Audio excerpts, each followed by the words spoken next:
할머니 위험해요. 절대 뒤돌아보면 안 돼요. 오키는 깜짝 놀라 창구 직원을 바라봤습니다. 직원이 작게 고개를 끄덕이며 눈짓으로 조심하라는 신호를 보냈어요. 이때 양복 남자가 자리에서 일어나더니 천천히 창구로 걸어왔습니다. 시진도 따라 일어났어요. 두 사람이 점점 가까이 다가오는 것을 보니 오키는 등골이 서늘해졌습니다. 무슨 일이 생긴 걸까요? 안녕하세요.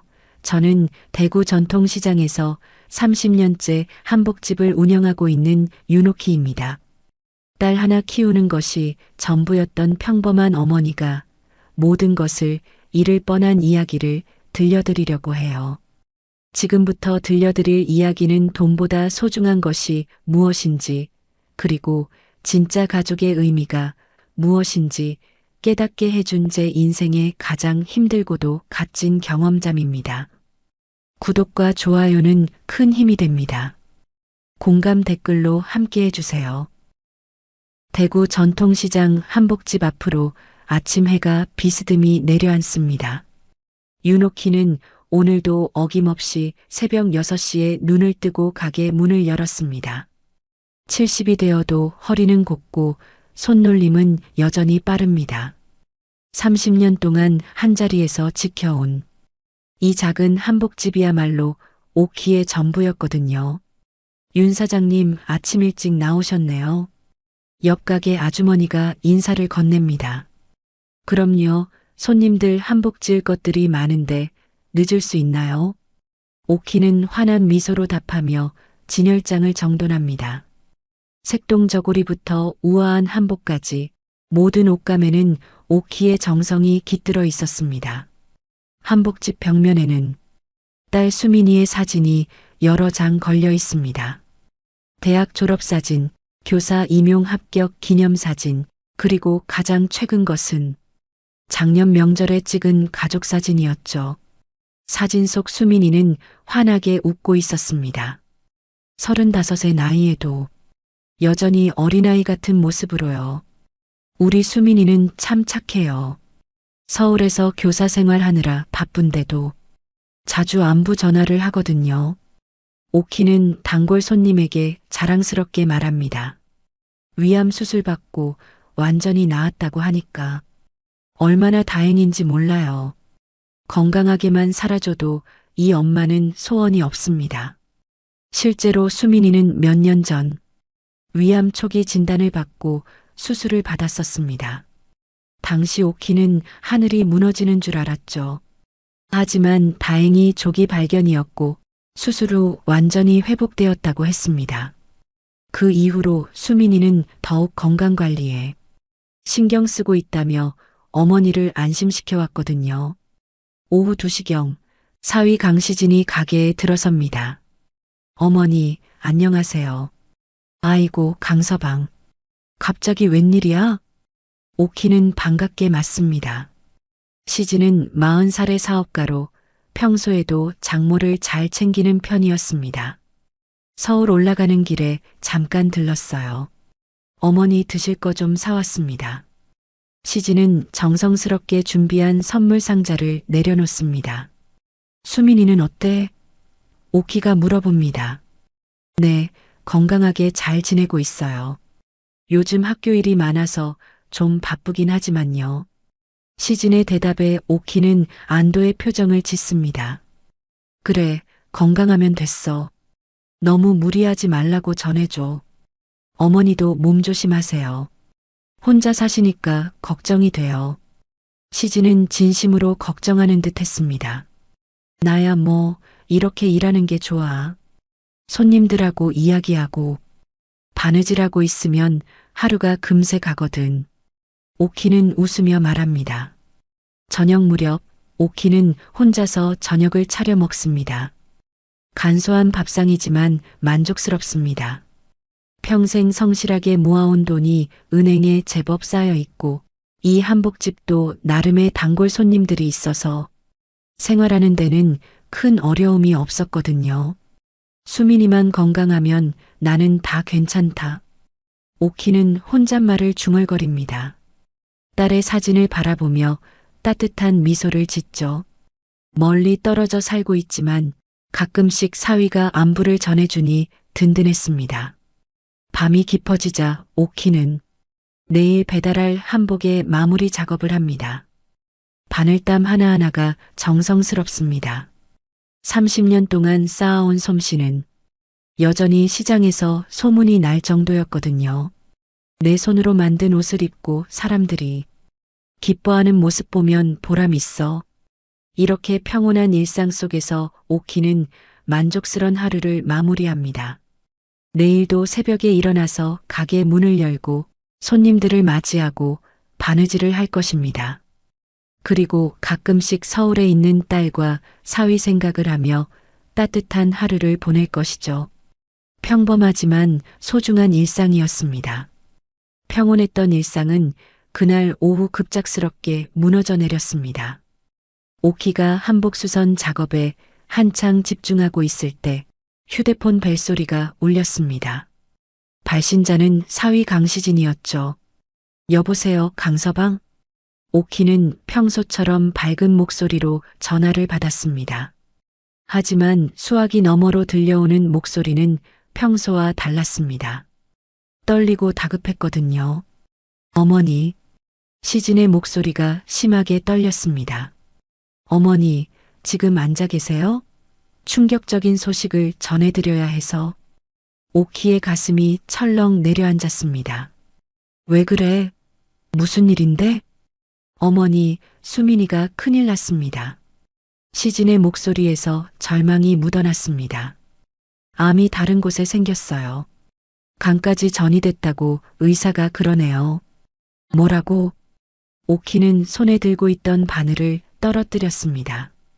그게 무슨 소리야? 수민이는 완전히 나았다고 했잖아. 처음에는 저희도 몰랐어요. 수민이가 어머니 걱정시키기 싫다고 혼자 참고 있었거든요. 시진의 목소리가 더욱 떨렸습니다. 정기검사에서 발견됐는데 이미 많이 진행된 상태래요. 개복해야 하는데 부위가 너무 넓어서 빠른 시일 내에 고가의 로봇 수술을 해야만 안전하다고 합니다.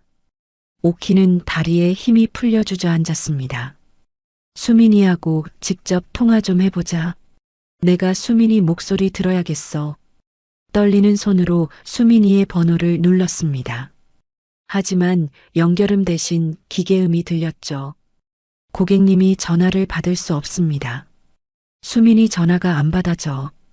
오키가 불안해했습니다. 어머니, 지금 수민이는 중환자실에서 의식을 잃은 상태예요.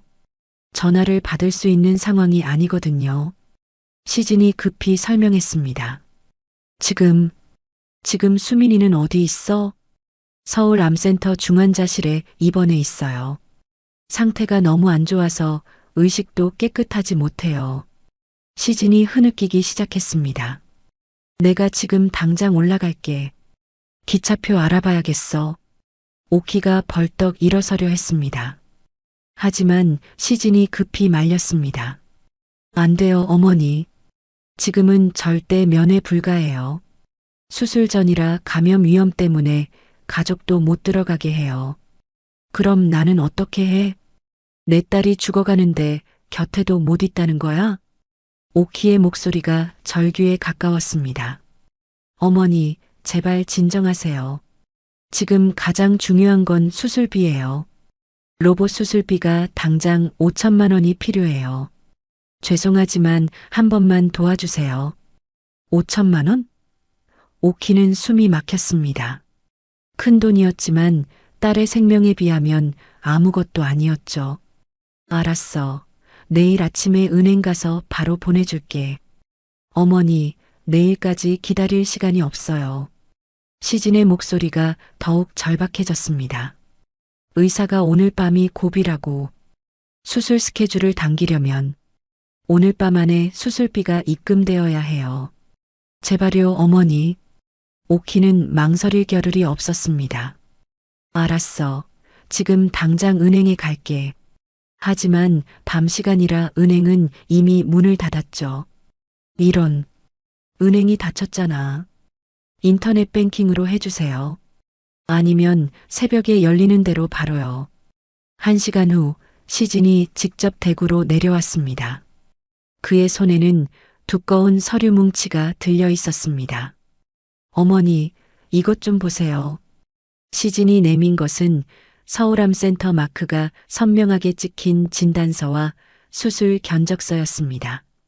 서류에는 김수민 35세, 여이라는 이름과 함께 간 전이성 위암, 긴급 로봇 수술 필요라는 무서운 진단명이 적혀 있었습니다. 병원비 명세서에는 로봇 수술비 5천만 원이라는 금액이 선명하게 표시되어 있었죠.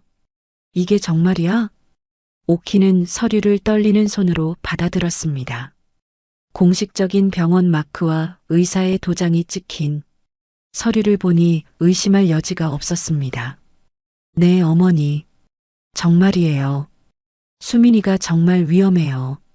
다시 한번 수민이에게 전화를 걸어봤지만 여전히 같은 메시지만 반복되었습니다. 고객님이 전화를 받을 수 없습니다. 오키는 더욱 초조해졌죠. 수민이 목소리를 한 번만 들어봐야 할 텐데. 어머니, 수민이는 지금 수술 준비 때문에 의료진이 휴대폰도 못 쓰게 하고 있어요. 전자기기가 의료 장비에 영향을 줄 수 있다고 해서요. 시진이 설명했습니다. 시진이 무릎을 꿇었습니다. 어머니, 제가 무능해서 이런 일이. 사업이 어려워서 당장 목돈을 구할 수가 없어요. 수민이를 살릴 수 있는 건 어머니뿐이에요. 제발 도와주세요. 오키는 더 이상 참을 수 없었습니다. 눈물이 폭포수처럼 쏟아져 내렸죠. 그래, 우리 수민이 살려야지. 돈은 문제가 아니야. 떨리는 손으로 휴대폰을 꺼내 인터넷 뱅킹 앱을 실행했습니다.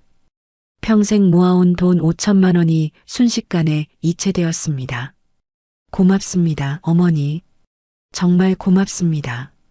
시진이 눈물을 흘리며 절을 했습니다. 이제 수민이 살 수 있겠네요. 내일 아침 첫 번째로 수술 들어간다고 하니까 기다려주세요. 그날 밤 오키는 잠을 이루지 못했습니다.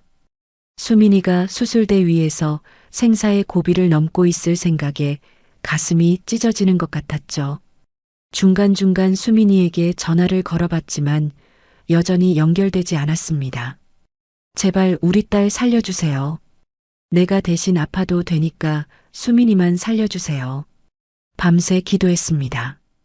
오후가 되어서야 시진에게서 연락이 왔습니다. 어머니, 수술이 무사히 끝났어요. 다행히 성공했다고 합니다. 오키는 그제야 한숨을 돌릴 수 있었습니다. 하지만 이것은 시작에 불과했습니다. 더 큰 시련이 기다리고 있었거든요. 수술이 성공했다는 소식에 오키는 며칠 동안 안도감을 느꼈습니다. 하지만 딸과 직접 통화를 할 수 없다는 것이 계속 마음에 걸렸죠. 매일 수민이에게 전화를 걸어봤지만 여전히 고객님이 전화를 받을 수 없습니다라는 메시지만 들렸습니다. 강서방, 수민이는 언제쯤 전화 통화가 가능할까? 오키가 걱정스럽게 물었습니다. 회복실에서 안정을 취하고 있어서 아직은 어려워요. 조금만 더 기다려주세요. 시진의 대답은 항상 비슷했습니다. 그 평온함은 한 달도 채 지속되지 못했죠. 어느 날 오후 한복집에서 바느질을 하고 있던 오키에게 또다시 시진의 전화가 걸려왔습니다. 어머니, 시진의 목소리는 지난번보다 더욱 절망적이었습니다. 수민이 상태가 또 나빠졌어요. 뭐라고? 수술이 잘 됐다고 했잖아. 오키의 손에서 바늘이 또다시 떨어졌습니다. 합병증이 생겼어요. 수술 부위에 감염이 왔고 암세포가 다른 부위로 또 퍼졌다고 해요. 시진의 목소리가 떨렸습니다. 의사가 특수한 케이스라고 하네요. 일반적인 치료로는 안 되고 외국에서 들여온 신약을 써야 한대요. 오키는 다시 한번 절망의 구렁텅이로 빠져들었습니다. 급히 수민이에게 전화를 걸어봤지만 여전히 연결되지 않았습니다. 왜 수민이 전화가 계속 안 되는 거야? 어머니, 합병증으로 의식이 또 나빠져서 전화를 받을 수 있는 상태가 아니에요. 그럼 얼마가 더 필요한데? 어머니, 죄송합니다. 정말 죄송해요. 시진이 흐느끼기 시작했습니다. 3천만 원이 더 필요해요. 신약값이랑 특수치료비가 3천만 원? 오키는 현기증을 느꼈습니다. 이미 5천만 원을 보냈는데 또다시 3천만 원이라니. 그런 큰 돈을 어디서 구해? 어머니, 제가 직접 내려가서 무릎 꿇고 빌게요. 수민이가 정말 위험해요. 2시간 후 시진이 또다시 대구로 급히 내려왔습니다. 이번에는 더욱 초라한 모습이었죠. 옷은 구겨지고 얼굴은 수척해 보였습니다. 한복집 문을 열고 들어서자마자 시진은 오키 앞에 무릎을 꿇었습니다. 어머니, 정말 죄송합니다. 이런 몰골로 또 찾아뵙게 되어서. 시진이 목 놓아 울기 시작했습니다. 제가 무능해서 이런 일이, 수민이를 제대로 지키지 못해서 이런 일이. 강서방, 일어나. 무릎 꿇지 마. 오키도 눈물을 흘리며 시진을 일으켰습니다. 우리 수민이가 어떻게 됐는데? 합병증으로 고열이 계속 나고 의식도 흐려져요. 의사가 이번 주가 고비라고 했어요. 시진이 새로운 진단서와 치료 견적서를 꺼냈습니다. 이번에도 서울암센터 마크가 선명했고 추가 치료비 3천만 원이라는 금액이 적혀 있었죠. 어머니, 이번에는 정말 마지막이에요. 이 치료만 받으면 수민이가 완전히 나을 수 있다고 해요. 오키는 서류를 보며 한참을 고민했습니다. 3천만 원은 작은 돈이 아니었거든요. 하지만 딸의 생명 앞에서는 돈이 무슨 의미가 있겠습니까? 알았어. 내일 아침에 은행 가서 보내줄게. 이튿날 아침, 오키는 서둘러 은행으로 향했습니다. 평소처럼 친절한 창구 직원이 업무를 처리하려다가 갑자기 얼굴이 굳어졌습니다. 컴퓨터 화면을 자세히 들여다보더니 조심스럽게 말을 꺼냈죠. 할머님, 죄송하지만 최근에 큰 금액이 여러 번 출금되신 내역이 있네요. 직원이 걱정스러운 표정으로 말했습니다. 혹시 이 송금들이 모두 할머님께서 직접 하신 건가요? 요즘 보이스피싱이나 사기 사건이 많아서요. 오키는 당황했습니다. 아, 그건 우리 딸 병원비예요. 딸이 암에 걸려서 수술비가 필요해서. 그렇다면 병원으로 직접 송금하신 건가요? 직원이 더 자세히 물었습니다. 아니요, 사위가 급하다고 해서 사위 계좌로 보냈어요. 오키의 대답에 직원의 표정이 더욱 심각해졌습니다. 할머님, 정말 조심스럽게 여쭤보는 건데 딸분과 직접 통화해 보셨나요? 그게 딸이 중환자실에 있어서 전화를 받을 수 없다고 하더라고요. 오키가 설명했습니다. 직원은 잠시 고민하더니 말했습니다. 할머님, 혹시 모르니까 병원에 직접 확인해 보시는 게 어떨까요? 요즘 가족을 사칭한 사기가 정말 많거든요. 아니에요. 우리 사위는 그런 사람이 아니에요.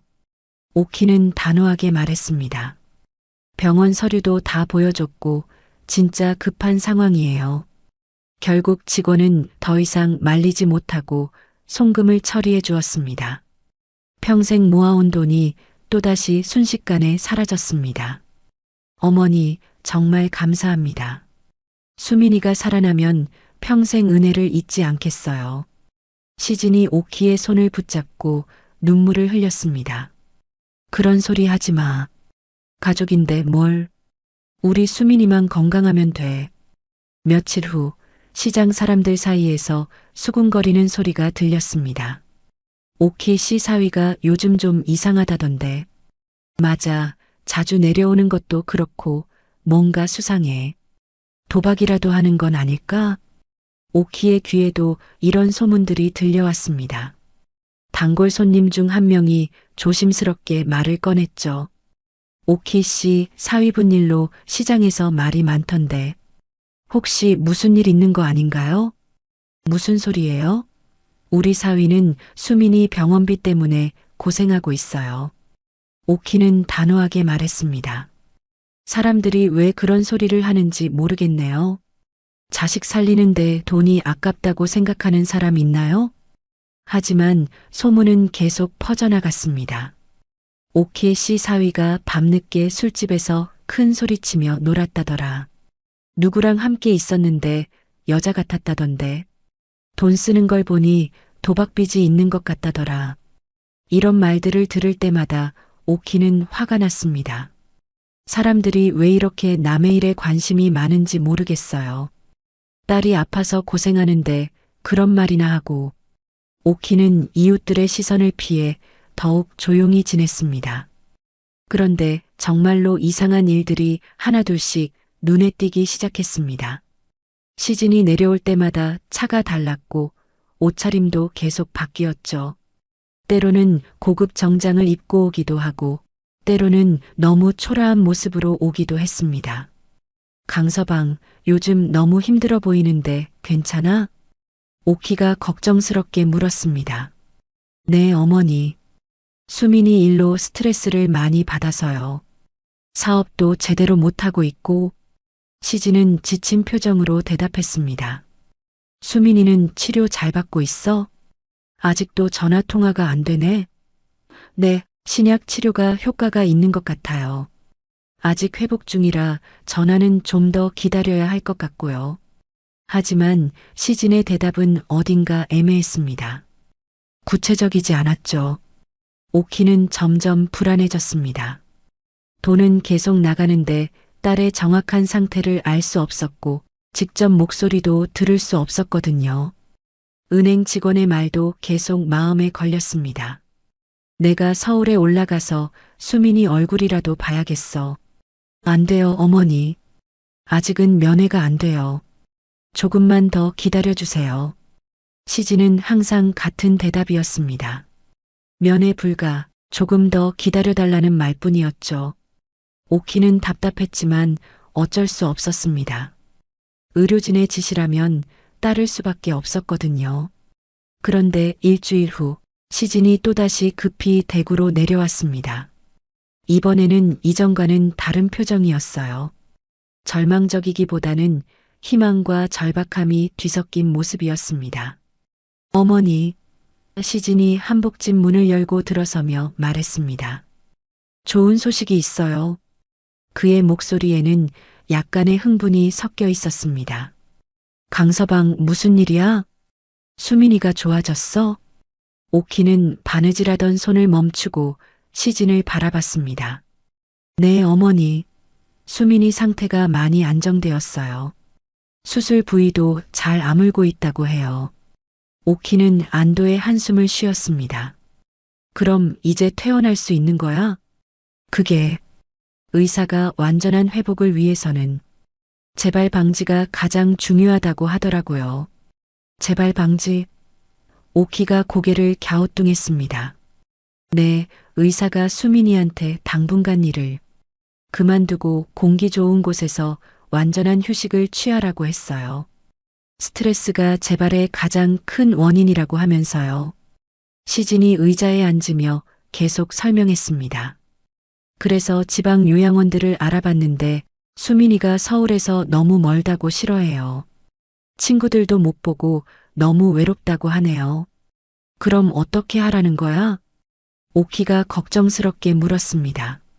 그래서 서울 근교를 알아봤어요. 양평 쪽에 공기 좋은 곳들이 많더라고요. 시진의 표정이 갑자기 급해졌습니다. 어머니, 그런데 정말 운 좋게 오늘 좋은 물건이 나왔어요.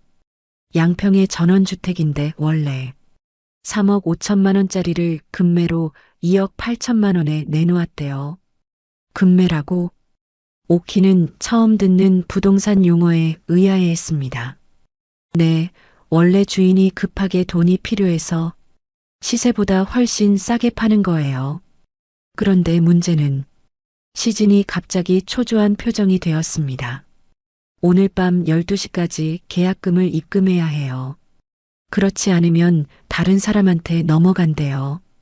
부동산 중개사가 지금 여러 명이 관심을 보이고 있다고 하더라고요.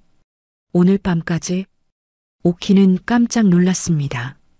그럼 우리가 그 집을 사겠다는 거야? 네, 어머니. 수민이를 위해서 꼭 필요해요. 거기서 쉬면서 식이요법 하면서 정기적으로 병원 다니면 완전히 나을 수 있어요. 시진이 핸드폰에서 사진들을 보여줬습니다. 보세요. 정말 좋은 집이에요. 정원도 넓고 공기도 좋고 서울 시내 병원까지도 1시간이면 갈 수 있는 거리고요. 오키는 사진을 보며 감탄했습니다. 정말 아름다운 전원주택이었거든요. 넓은 마당과 예쁜 정원, 그리고 멀리 보이는 산자락까지. 딸이 요양하기에는 완벽한 장소였습니다. 그런데 돈은 어떻게 마련해? 오키가 걱정스럽게 물었습니다. 서울 아파트를 급매로 내놓았어요. 시세보다 좀 싸게 해서 빨리 팔으려고요. 시진이 설명했습니다. 그럼 아파트가 팔리면 되는 거 아니야? 그게 매수 희망자는 여러 명 있는데 대출 심사 때문에 시간이 좀 걸린대요. 빨라야 보름, 늦으면 1달 정도 걸릴 것 같다고 해요. 시진이 무릎을 꿇었습니다. 어머니, 정말 죄송하지만 또 도움을 청할 수밖에 없어요. 양평집 계약금만 먼저 빌려주시면 안 될까요? 계약금이 얼마인데? 3천만 원이에요. 아파트 팔리는 대로 바로 갚을게요. 이번에는 정말 마지막이에요. 시진이 간절하게 매달렸습니다. 오키는 망설였습니다. 이미 8천만 원이나 보냈는데 또 3천만 원이라니. 강서방, 너무 많은 돈이 들어가는 것 같은데. 어머니, 이번이 정말 마지막이에요. 집만 있으면 수민이가 완전히 회복될 수 있어요. 그런데 왜 이렇게 급하게 결정해야 하는 거야? 오키가 의문을 표했습니다. 급매라서 그래요. 원래 주인이 사업 자금이 급하게 필요해서 오늘까지만 이 가격에 팔겠다고 해요. 시진이 부동산 계약서 초안을 보여줬습니다. 보세요. 여기 다 나와 있어요. 위치도 좋고 가격도 합리적이에요. 이런 기회는 흔하지 않아요. 오키는 서류를 자세히 살펴봤습니다. 확실히 좋은 조건이었습니다. 정말 아파트 팔리면 바로 갚을 수 있어? 네, 어머니.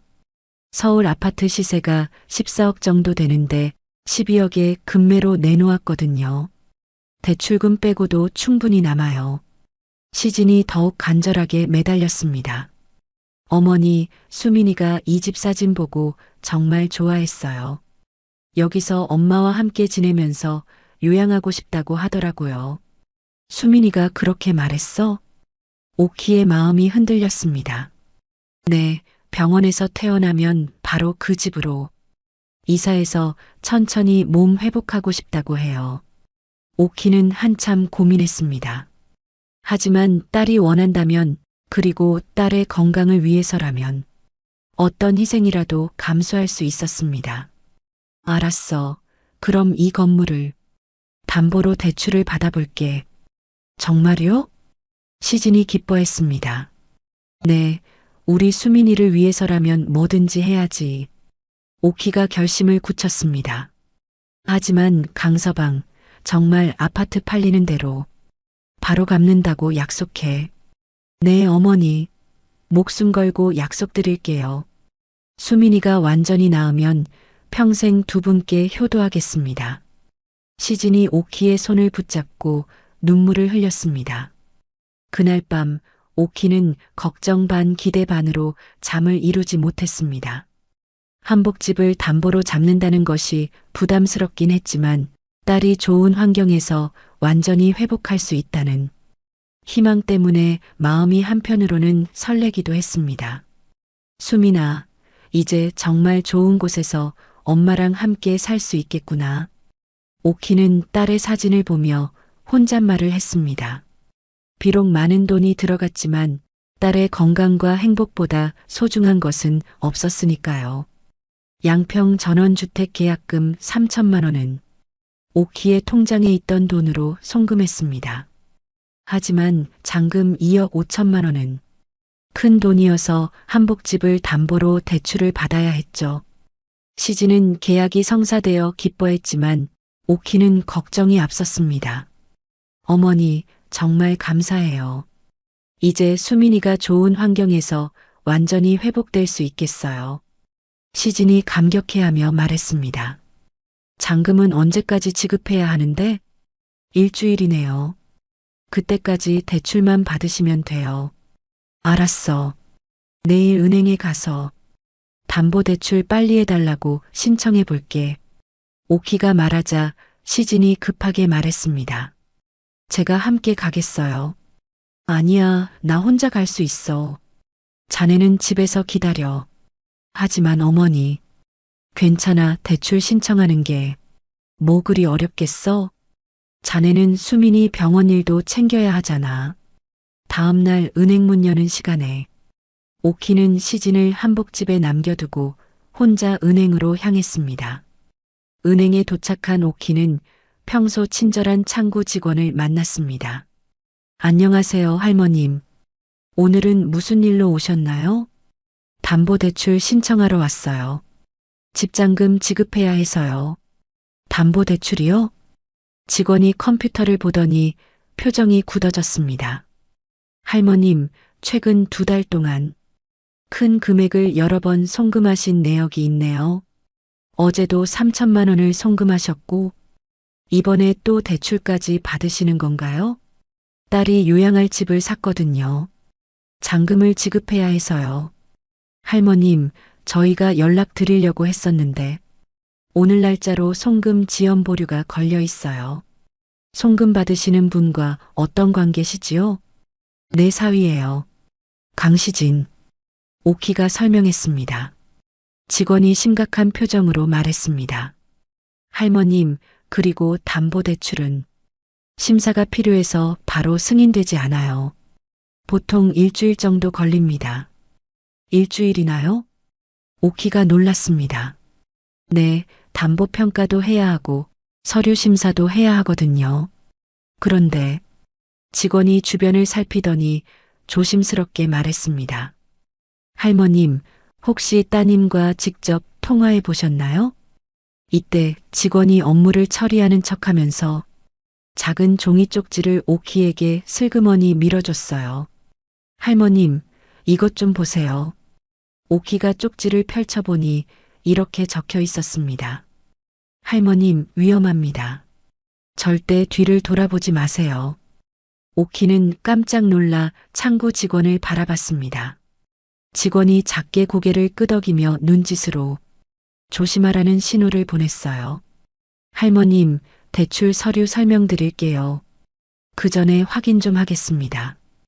오키가 창구 유리창에 비친 모습을 조심스럽게 살펴봤습니다. 가게에 있으라고 했던 사위 시진이 대기석에 앉아 있었고 그 옆에는 양복을 입은 낯선 남자가 신문을 보는 척하면서 계속 이쪽을 주시하고 있었습니다. 창구 직원이 종이 신청서를 설명하면서 다시 작은 쪽지를 건넸습니다. 저분이 사위분 맞으시면 고개만 끄덕해 주세요. 오키가 고개를 끄덕끄덕했습니다. 그 옆에는 지명수 배중인 대부업체 추심원이에요. 할머님께서 대출받는 것을 감시하고 있는 것 같아요. 오키는 온몸에 소름이 돋았습니다. 대부업체 추심원이라니. 그럼 시진이 빚을 졌다는 건가요? 그리고 그 빚을 자신이 대신 갚으라고 하는 건가요? 할머님, 대출 심사 절차에 대해 자세히 설명드릴게요. 직원이 큰 소리로 말하면서 동시에 3번째 쪽지를 건넸어요. 지금 절대 움직이시면 안 됩니다. 경찰에 신고했으니 조금만 기다리세요. 오키가 쪽지를 보니 이렇게 적혀 있었습니다. 할머님, 경찰이 올 때까지 자리에서 움직이지 마세요. 오키는 머리가 하얗게 변하는 것 같았습니다. 그럼 수민이는 정말 어떻게 된 거죠? 지금까지 보낸 8천만 원은 모두 헛된 것이었나요? 이때 양복 남자가 자리에서 일어나더니 천천히 창구로 걸어왔습니다. 시진도 따라 일어났어요. 두 사람이 점점 가까이 다가오는 것을 보니 오키는 등골이 서늘해졌습니다. 창구 직원이 재빨리 속삭였습니다. 할머님, 절대 일어나지 마세요. 저들이 오고 있지만 경찰이 곧 도착합니다. 자연스럽게 대출 상담받는 척하세요. 어머니, 어떻게 됐어요? 시진이 창구로 다가와서 물었습니다. 그런데 시진의 얼굴에는 평소와 다른 긴장감이 어려 있었어요. 뒤따라온 양복 남자는 멀찍이 서서 상황을 지켜보고 있었습니다. 가게에 있으라고 했는데 왜 따라왔어? 대출 심사에 일주일 걸린다고 하네. 오키가 최대한 자연스럽게 대답했습니다.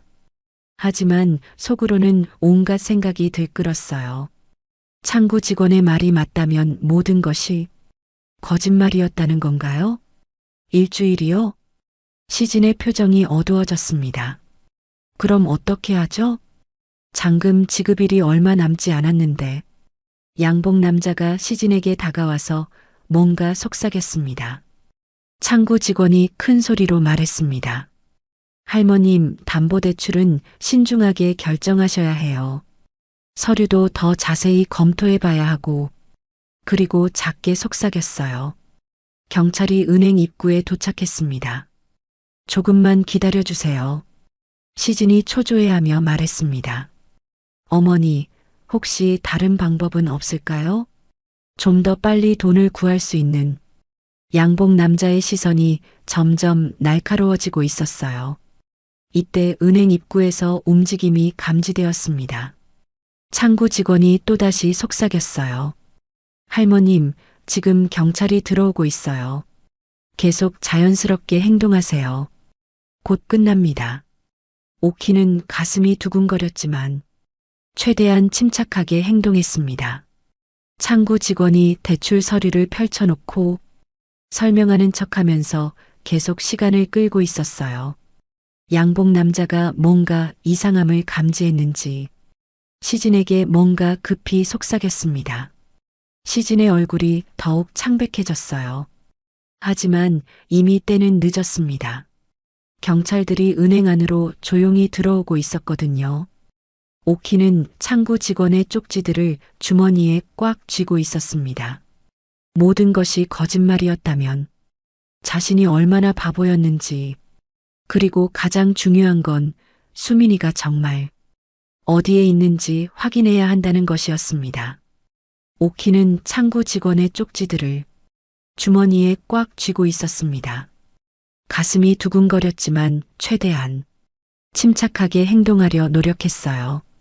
창구 직원이 대출 서류를 펼쳐놓고 컴퓨터를 입력하는 척하면서 시간을 끌고 있었거든요. 할머님, 담보대출의 경우 이자율이 이렇게 되고, 직원이 큰 소리로 설명하는 사이 은행 입구에서 조용한 움직임이 있었습니다. 정복을 입지 않은 경찰관들이 자연스럽게 은행 안으로 들어오고 있었어요. 양복 남자가 뭔가 이상함을 감지했는지 시진에게 다가가서 급히 속삭였습니다. 야, 뭔가 이상해. 빨리 끝내라고. 시진의 얼굴이 더욱 창백해졌어요. 어머니, 대출이 너무 오래 걸리는 것 같은데. 시진이 불안한 목소리로 말했습니다. 다른 은행을 알아보는 게 어떨까요? 하지만 오키는 창구 직원의 눈짓을 받고 자리에서 움직이지 않았습니다. 이때 경찰관 중 한 명이 양복 남자에게 다가갔습니다. 죄송합니다만 신분증 좀 확인해 봐도 될까요? 신분증요? 왜 그런데요? 양복 남자가 당황하며 대답했습니다. 은행에서 수상한 행동을 한다는 신고가 들어와서요. 경찰관이 침착하게 말했습니다. 양복 남자의 표정이 급변했어요. 수상한 행동이라니, 저는 그냥 은행 업무를 보러 온 건데. 다른 경찰관이 시진에게도 다가왔습니다. 강시진 씨 맞으시죠? 네, 맞는데 왜 그러세요? 시진이 떨리는 목소리로 대답했습니다. 대부업체 불법 추심 관련해서 조사할 것이 있어서요. 경찰관의 말에 시진이 얼굴이 하얗게 변했습니다. 대부업체요? 저는 그런 것과 관련 없는데 양복 남자가 갑자기 도망치려 했습니다. 저는 급한 일이 있어서 하지만 경찰관들이 재빨리 그를 막았어요. 잠깐만요. 조사가 끝날 때까지 기다려주세요. 창구 직원이 오키에게 다가왔습니다. 할머님, 이제 안전해요. 경찰이 모든 상황을 통제하고 있습니다. 오키는 그제야 안도의 한숨을 쉬었어요. 강서방. 오키가 일어나서 시진에게 다가갔습니다. 이게 다 뭔 일이야? 저 사람이 누구고 왜 경찰이 온 거야? 시진은 아무 대답도 하지 못하고 떨기만 했습니다. 경찰관이 양복 남자를 조사하기 시작했습니다. 성명이 어떻게 되시나요? 김철수입니다. 직업은요? 그냥 일반인입니다. 하지만 경찰이 그의 신분을 조회하자 충격적인 사실이 드러났습니다. 김철수 씨, 대부업체 불법 추심으로 전과가 있으시네요. 그리고 현재도 수사 중인 사건이 있고 오키는 충격을 받았습니다. 대부업체 추심원이라고 경찰관이 설명했습니다. 네, 이 사람은 고금리 대출을 해준 후 채무자나 그 가족들을 협박해서 돈을 받아내는 일을 하는 사람입니다. 그럼 시진이가 이보게 어떻게 된 거야? 빨리 설명해보게. 오키가 떨리는 목소리로 물었습니다. 경찰관이 시진을 바라보며 말했습니다. 강시진 씨, 이 사람과 어떤 관계인지 설명해 주세요. 시진이 더 이상 숨길 수 없다는 듯이 고백하기 시작했습니다. 어머니, 죄송합니다. 제가 거짓말했어요. 오키의 다리에 힘이 풀렸습니다. 거짓말이라니? 무슨 거짓말? 수민이는 그런 위독한 상태가 아니에요. 시진의 말에 오키는 현기증을 느꼈습니다. 뭐라고? 그럼 우리 수민이는 어디 있어? 수민이는 요양원에서 지내고 있어요. 암이 재발한 건 맞지만 수술비나 치료비는 보험으로 다 해결됐어요. 시진이 고개를 숙이며 말했습니다. 오키는 분노가 치밀어 올랐습니다. 그럼 내가 보낸 8천만 원은 뭐였어? 그리고 양평집도 거짓말이야? 어머니, 정말 죄송해요. 경찰관이 끼어들었습니다. 강시진 씨, 정확히 무슨 일인지 처음부터 설명해 보세요. 시진이 울먹이며 고백했습니다. 제가 사업에 실패하고 주식 투자에 손을 댔어요. 주식 투자? 오키가 소리쳤습니다. 그래서 내 돈을 가져간 거야?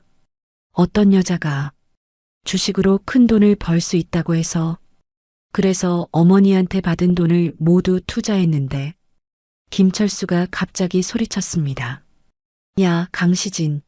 지금이 고백할 때가 아니야. 빨리 돈부터 구해와.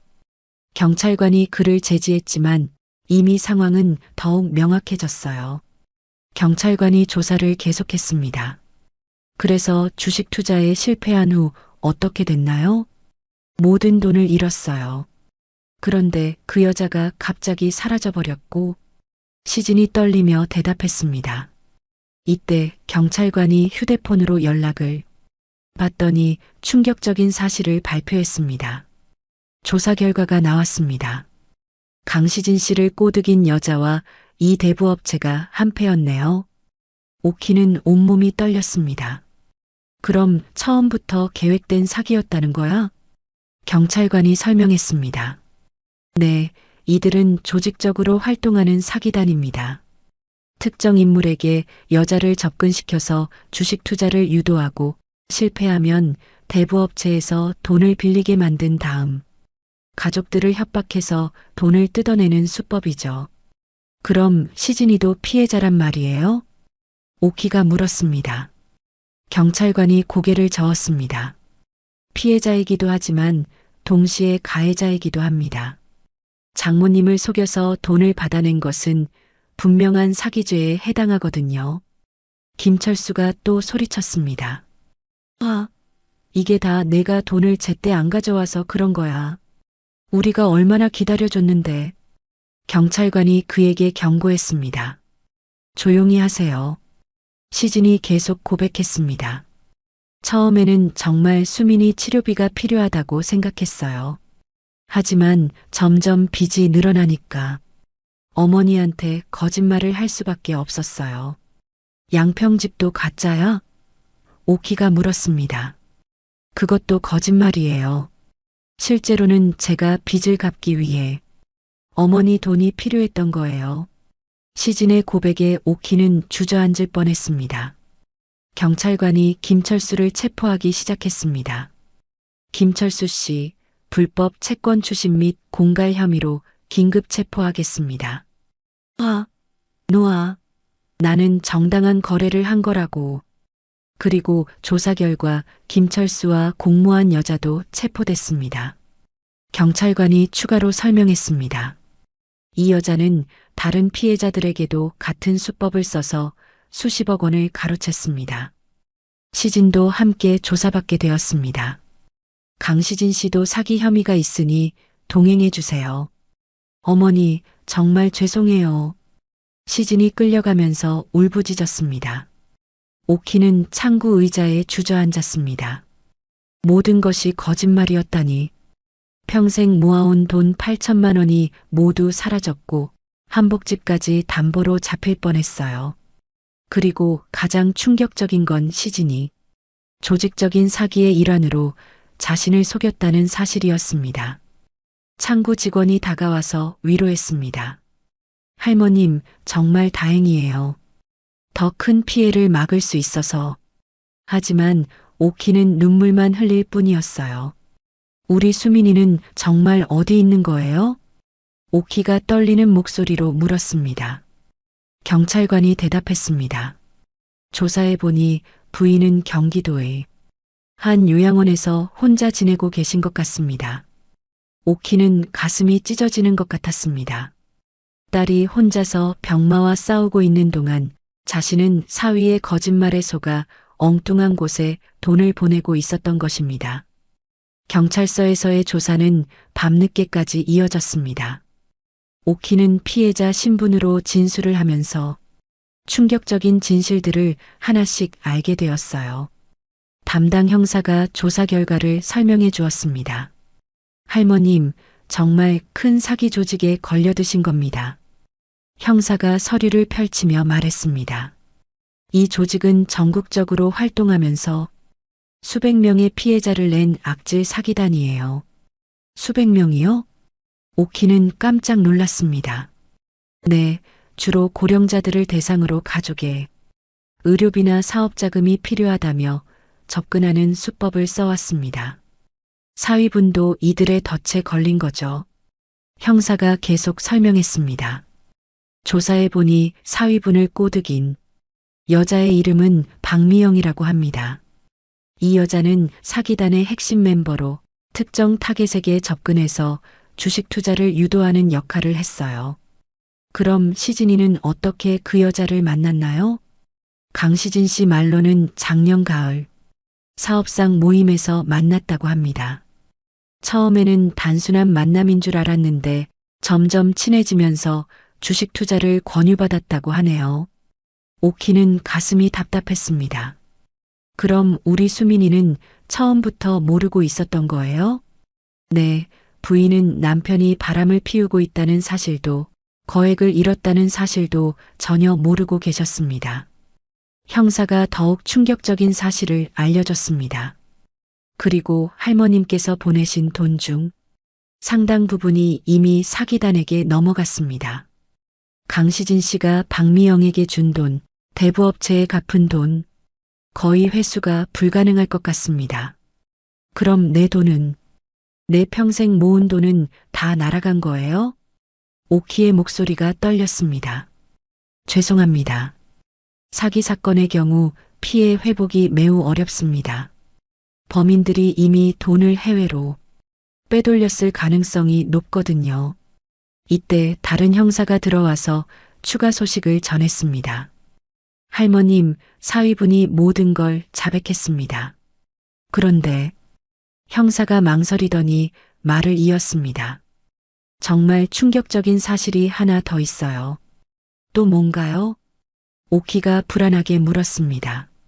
강시진 씨가 박미영과의 관계에서 아이가 생겼다고 합니다. 형사의 말에 오키는 머리가 하얗게 변하는 것 같았어요. 아이라고요? 네, 박미영이 임신 사실을 알리면서 양육비를 요구했답니다. 그래서 강시진 씨가 더욱 절망적으로 돈을 구하려 했던 것 같습니다. 오키는 충격으로 말문이 막혔습니다. 사위가 바람을 피운 것도 모자라 아이까지 가졌다니.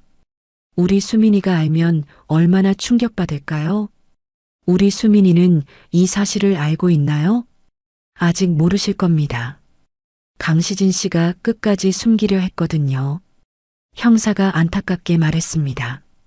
그럼 그 박미영이라는 여자는 어디 있어요? 체포했습니다만 임신 상태라서 일반 구치소가 아닌 별도 시설에 수용되어 있습니다. 형사의 설명에 오키는 더욱 참담해졌어요. 이때 또 다른 형사가 급히 들어왔습니다. 할머님, 죄송한데 더 나쁜 소식이 있어요. 더 나쁜 소식이요? 네, 강시진 씨가 할머님 명의로 추가 대출을 받으려 했던 것 같습니다. 추가 대출이요? 오키가 놀라며 물었습니다. 네, 한복집 담보대출 외에도 할머님 신분증을 복사해서 다른 금융기관에 대출 신청을 넣어놨더라고요. 다행히 오늘 체포되어서 실행되지는 않았지만 오키는 온몸이 떨렸습니다. 그럼 나도 모르게 내 명의로 빚을 질 뻔했다는 거예요? 네, 정말 위험한 상황이었습니다. 만약 오늘 저희가 개입하지 않았다면 할머님은 수억 원의 빚을 떠안을 뻔했어요. 수억 원이라고요? 네, 강시진 씨가 계획한 것은 할머님 명의로 최대한 많은 대출을 받아서 모든 빚을 정리하려는 것이었습니다. 물론 그 빚은 모두 할머님께 넘어올 뻔했고요. 오키는 더 이상 견딜 수 없었습니다.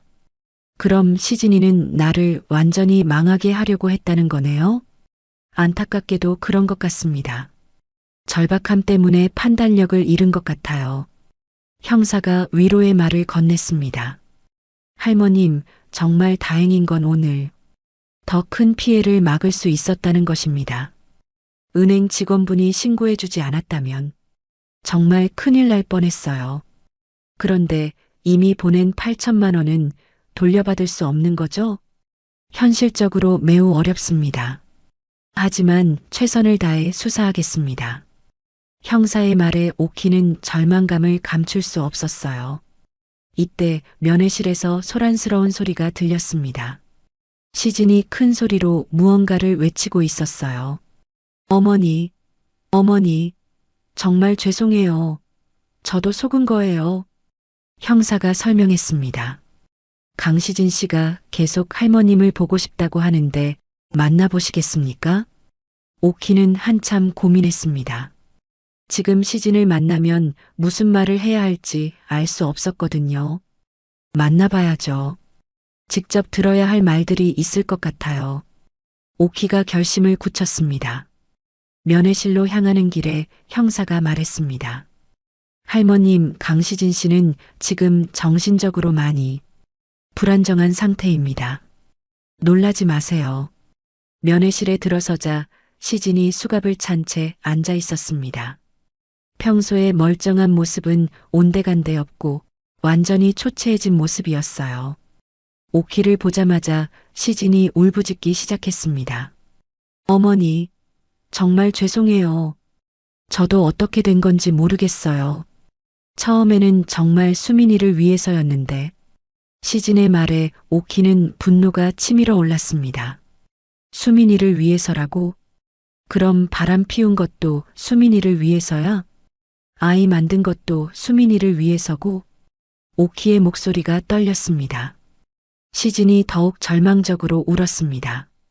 어머니, 저도 모르게 그렇게 됐어요. 박미영이라는 여자가 너무 교묘하게 접근해서 정신을 차려보니 이미 돌이킬 수 없는 상황이 됐어요. 그래서 내 평생 모은 돈을 다 가져간 거야? 그것도 모자라서 내 명의로 더 빚까지 지려고 했고, 오키의 분노는 극에 달했습니다. 어머니, 저도 피해자예요. 정말로 속은 거라고요. 시진의 변명에 오키는 더욱 화가 났습니다. 피해자라고?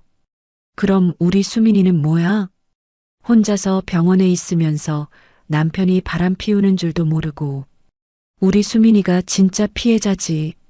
시진은 더 이상 할 말이 없었습니다. 면회 시간이 끝나갈 즈음 오키가 마지막으로 말했습니다. 강서방, 넌 이제 내 사위가 아니야. 그리고 우리 수민이한테는 내가 직접 모든 걸 말할 거야. 경찰서에서 나온 오키는 곧바로 수민이가 있는 요양원을 찾아갔습니다. 경기도 용인에 있는 작은 요양원이었어요. 택시 안에서 오키는 딸에게 무슨 말을 해야 할지 고민했습니다. 남편이 바람을 피우고 사기를 당했고 심지어 다른 여자아이까지 가졌다는 사실을 어떻게 말할 수 있을까요? 요양원에 도착한 오키는 간호사에게 김수민을 찾는다고 했습니다. 김수민 님이요? 203호에 계세요. 그런데 면회객이 오신 건 정말 오랜만이에요. 간호사의 말에 오키의 가슴이 찢어질 것 같았습니다. 203호 문을 열고 들어서자 오키는 충격을 받았습니다. 수민이가 많이 야위어 있었거든요. 예전에 통통하고 건강했던 모습은 온데간데 없고 앙상하게 마른 모습으로 침대에 누워 창밖을 바라보고 있었어요. 수민아, 오키가 떨리는 목소리로 불렀습니다. 수민이가 고개를 돌리더니 엄마를 보고 깜짝 놀랐어요. 엄마, 엄마가 왜 여기 와? 시진 씨가 연락했어? 수민아, 내 딸. 오키는 딸을 끌어안으며 눈물을 흘렸습니다. 엄마가 너무 늦었구나. 정말 미안해. 수민이도 엄마를 보자 눈물이 났어요. 엄마, 괜찮아요. 저는 괜찮다고요. 괜찮다니, 이렇게 혼자 있는데 어떻게 괜찮아? 오키가 딸의 손을 꽉 잡았습니다. 시진 씨는 어디 있어? 왜 안 왔어? 수민이가 남편을 찾았습니다. 오키는 마음이 무너져 내렸습니다. 딸이 아직도 남편을 믿고 있다는 것을 알 수 있었거든요. 수민아, 엄마가 할 말이 있어. 무슨 말이에요? 시진이가 너한테 거짓말했어. 오키가 조심스럽게 말문을 열었습니다. 거짓말이요? 무슨 거짓말? 수민이가 의아해했습니다. 오키는 한참 망설이다가 모든 것을 털어놨습니다. 시진이가 나한테 내가 암이 재발해서 로봇 수술을 받아야 한다고 했어. 그래서 내가 8천만 원을 보냈단다. 8천만 원이요? 내가 위험하다고 수술비가 긴급하게 필요하다고 해서 엄마가 평생 모은 돈을 다 보냈어. 오키의 고백에 수민이는 당황했어요. 엄마, 그게 무슨 말이에요? 제 치료비는 보험으로 다 해결됐는데. 그래, 그게 다 거짓말이었어. 오키가 눈물을 흘리며 말했습니다. 시진이가 다른 여자와 바람을 피우고 주식 투자에 실패해서 빚을 졌나 봐. 그래서 엄마한테 거짓말해서 돈을 받아낸 거야. 수민이의 얼굴이 하얗게 변했습니다. 다른 여자라고요? 시진 씨가? 응, 박미영이라는 여자야. 그리고 오키는 더 말하기 어려웠지만 계속했습니다. 그 여자가 시진이 아이를 가졌대. 아이를? 수민이가 충격으로 몸을 떨었습니다. 그게 정말이에요? 경찰 조사에서 다 밝혀졌어. 시진이가 모든 걸 자백했단다. 수민이는 한동안 말을 하지 못했습니다. 그러다가 갑자기 울음을 터뜨리기 시작했어요. 엄마, 저는 정말 몰랐어요. 시진 씨가 그런 사람인 줄. 수민아, 괜찮아. 이제 엄마가 다 알아서 할게. 오키가 딸을 달랬습니다. 하지만 수민이의 충격은 쉽게 가라앉지 않았어요. 엄마, 그럼 제가 여기 혼자 있는 동안 시진 씨는 다른 여자와. 그래, 그동안 시진이는 너를 속이고 다른 여자와 지냈어. 그리고 엄마한테는 내가 죽어간다고 거짓말하면서 돈을 뜯어냈고, 오키의 말에 수민이는 더욱 절망했습니다. 엄마, 저 때문에 엄마가 고생하셨네요. 정말 죄송해요. 수민이가 엄마에게 사과했습니다. 뭔 소리야, 내가 왜 미안해? 잘못한 건 시진이야. 이때 요양원 직원이 들어왔습니다. 수민 씨, 혹시 남편분이 언제 오실지 아세요? 이번 달 요양비가 아직 입금이 안 되어서. 직원의 말에 오키와 수민이는 또 다른 충격을 받았습니다. 요양비가 안 들어왔다고요? 오키가 물었습니다. 네, 이미 2달째 연체 상태예요. 남편분께 계속 연락드렸는데 전화를 안 받으시더라고요. 수민이가 창피해하며 말했습니다. 죄송해요. 제가 남편한테 말해볼게요. 하지만 오키는 분노가 치밀어 올랐어요.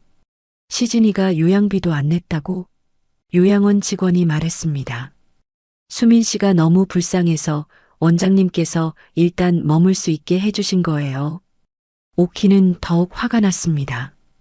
그 못된 시진이가 다른 여자와 놀아나면서 아픈 아내 요양비도 안 냈다니. 엄마, 목소리 낮춰요. 다른 환자분들 놀라겠어요.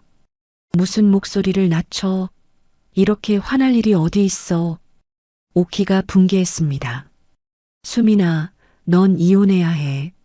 그런 남자와는 더 이상 살 수 없어. 이혼이요?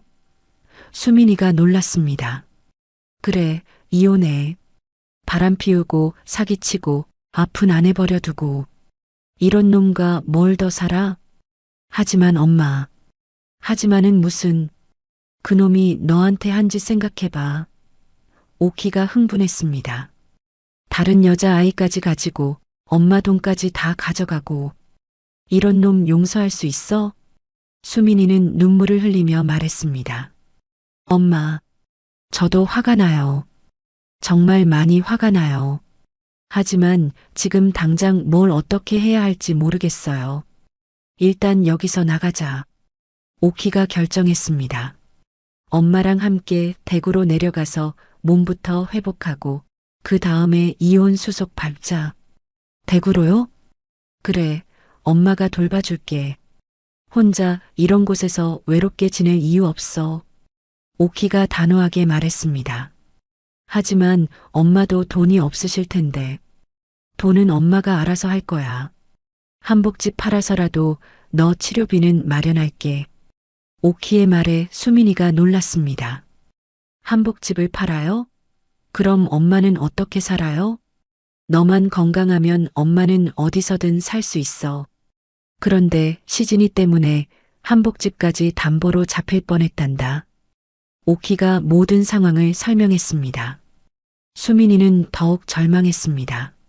엄마, 제가 잘못 살았네요. 남편도 제대로 못 알아보고 엄마한테만 피해를 끼치고.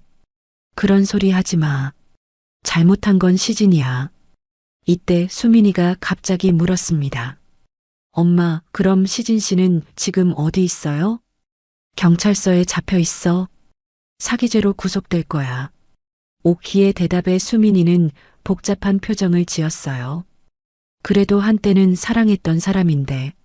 수민이가 중얼거렸습니다. 사랑이라고?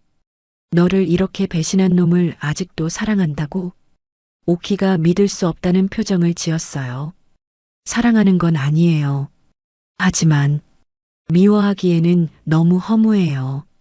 수민이의 말에 오키는 딸이 얼마나 상처받았는지 알 수 있었습니다. 수민아, 이제 그놈 생각은 하지 마. 우리 모녀가 다시 시작하는 거야. 오키가 딸의 손을 꽉 잡았습니다. 엄마가 있으니까 걱정하지 마. 수민이가 엄마를 바라보며 말했습니다. 엄마, 정말 죄송해요. 제가 남편을 잘못 만나서 엄마한테 이런 고생을. 그런 소리 하지 마라. 이제 우리 둘이서 새로 시작하는 거야. 수민이의 퇴원 수속을 마치고 대구로 내려온 지 한 달이 지났습니다. 오키는 한복집을 정리하고 시골로 이사할 준비를 하고 있었어요. 사기 사건으로 잃은 8천만 원은 돌아오지 않았고 생활비 마련을 위해 한복집을 매물로 내놓은 상태였습니다. 엄마, 정말 한복집을 팔아야 해요? 수민이가 걱정스럽게 물었습니다. 많이 회복되긴 했지만 아직도 몸이 완전히 나은 건 아니었거든요. 그래야 해. 평생 모아둔 돈이 다 날아갔으니까 이제 여기서 장사해봐야 예전 같지 않을 거야. 오키는 담담하게 말했지만 마음이 편하지는 않았습니다. 30년 동안 지켜온 터전을 떠난다는 것이 쉬운 일은 아니었거든요. 엄마, 제가 다 망쳤네요. 수민이가 자책했습니다. 그런 소리 하지 마. 잘못한 건 시진이지 내가 뭘 잘못했어? 오키가 딸을 위로했습니다. 그런데 이때 한복집 문이 열리고 형사 한 분이 들어왔어요. 경찰입니다. 윤오키 할머님 맞으시죠? 네, 그런데 무슨 일이세요? 오키가 긴장하며 물었습니다. 사기 사건 수사 진행 상황을 알려드리러 왔습니다. 형사가 서류를 꺼내며 설명했습니다. 사기단 수사 과정에서 밝혀진 내용인데요. 강시진 씨 상황이 생각보다 더 심각했습니다. 더 심각하다고요? 네, 강시진 씨가 서울 아파트를 담보로 대부업체에서 거액을 빌렸는데 그 돈도 모두 사기단에게 넘어갔어요. 그리고 대출 이자를 못 내서 아파트가 경매에 넘어간 상태입니다. 오키와 수민이는 충격을 받았습니다. 경매에 넘어갔다고요? 네, 이미 경매 절차가 진행되고 있어서 강시진 씨 명의의 재산은 거의 남아있지 않습니다. 수민이가 떨리는 목소리로 물었습니다. 그럼 시진이는 정말 아무것도 없는 거예요? 안타깝지만 그렇습니다. 오히려 더 많은 빚만 남아있는 상태죠. 형사가 계속 설명했습니다. 그런데 다행스러운 소식도 있어요. 사기단 주범들을 검거해서 일부 자산을 동결시켰습니다. 피해자분들께 일부나마 배상할 수 있을 것 같아요. 일부나마요? 오키가 기대 반 걱정 반으로 물었습니다. 네, 전액은 어렵지만 피해 금액의 절반 정도는 회수 가능할 것 같습니다. 할머님의 경우 4천만 원 정도. 4천만 원. 오키는 복잡한 심정이었습니다. 잃은 돈의 절반이라도 돌아온다면 다행이지만 여전히 큰 손실이었거든요. 그리고 강시진 씨가 감옥에서 편지를 썼다고 하는데 전달해 드릴까요? 형사가 편지를 꺼냈습니다. 오키가 편지를 읽어보니 시진의 절절한 사죄가 담겨 있었어요. 어머니, 정말 죄송합니다. 제가 모든 것을 잃게 만들었습니다. 아파트도 경매로 넘어가고 빚만 잔뜩 남았습니다. 제가 저지른 일은 용서받을 수 없지만 수민이만큼은 자유롭게 해주고 싶습니다. 이혼에 동의하겠습니다. 수민이가 편지를 읽더니 눈물을 흘렸습니다. 엄마, 시진 씨도 결국은 모든 걸 잃었네요. 그래야지, 그 정도 대가는 치러야지. 오키가 말했지만 마음이 무겁기는 했어요. 며칠 후 오키는 사기단으로부터 회수된 4천만 원을 받았습니다. 평생 모은 돈의 절반이라도 돌아온 것에 감사했지만 여전히 앞으로의 생활이 걱정되었어요. 엄마, 이 돈으로 한복집을 계속할 수 있을까요? 수민이가 조심스럽게 물었습니다. 글쎄, 4천만 원으로는 부족하지만 일단 버텨볼 수는 있을 것 같아. 오키는 한복집을 매물에서 내렸습니다. 완전히 포기하기엔 아직 이른 것 같았거든요. 수민아, 엄마가 다시 한번 해볼게. 나이는 많지만 아직 손놀림은 괜찮으니까. 수민이도 새로운 출발을 준비했습니다. 엄마, 저는 대구에서 교사 일자리를 찾아볼게요. 엄마 곁에서 새로 시작하고 싶어요. 그래, 우리 모녀가 함께 다시 일어나는 거야. 이혼 수속도 순조롭게 진행되었습니다. 시진에게는 재산이 남아있지 않아서 재산 분할 같은 것은 없었지만 수민이는 오히려 홀가분했어요. 이제 정말 자유로워진 기분이에요. 사건이 모두 정리된 후 어느 날 오키는 그동안 미루었던 일을 하기 위해 은행을 찾았습니다.